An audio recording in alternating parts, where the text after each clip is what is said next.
Hello guys! Welcome back to my new channel, ang Lingless Channel.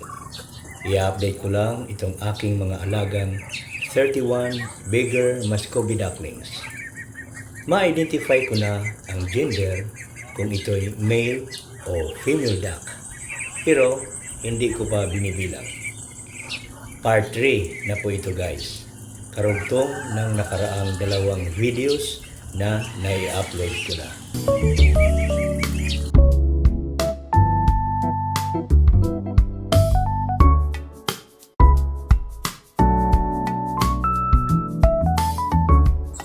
Out of 31, meron na akong na-identify na batang dumalaga. 3 yung napansin ko na female ducks kasi mahaba-haba na rin ang balahibo niya sa pakpak. Next 2 weeks pa ito or sa katapusan nitong August ay lahat na to sila ay ma-identify na.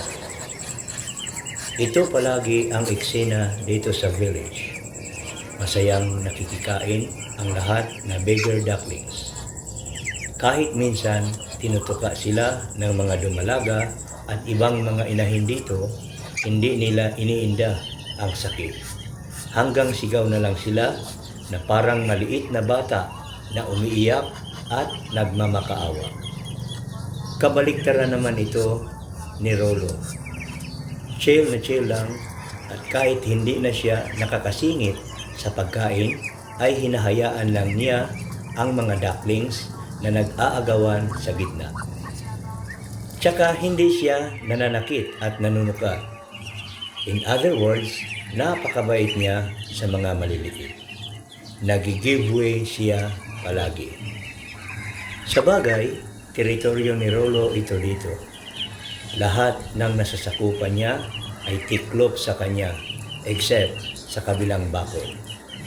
Hawak rin ni Ivar yung kabila, kaya pati si Rolo ay takot din kay Ivar. Anyway, meron silang kanya-kanyang teritoryo. Sa ngayon, kapiling ni Rolo sina Kimberly, Esmeralda at si Dolores. Samantalang kasama naman ni Ivar sina Amanda, Carolina at si Vivian. At dahil naglilimlim na si Victoria simula pa noong August 12 at ililipat ko na si Dolores doon sa teritoryo ni Ivar para doon na rin siya makapangitlog. 2 dumalaga na ang naglilimlim. Si Valentina last July 30 at itong si Victoria ay noong August 12 lang. I-update ko na lang kayo guys sa mga susunod pa na kaganapan at mga magaganap pa dito sa The Lizard Village.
And that's it for today's vlog. Hanggang dito na lang muna ako guys. Samantala, Kung bago ka pa lang sa channel ko, please don't forget to like, share, and subscribe. At pakihit na rin ang notification bell para updated ka palagi sa lahat ng mga videos na i-upload ko.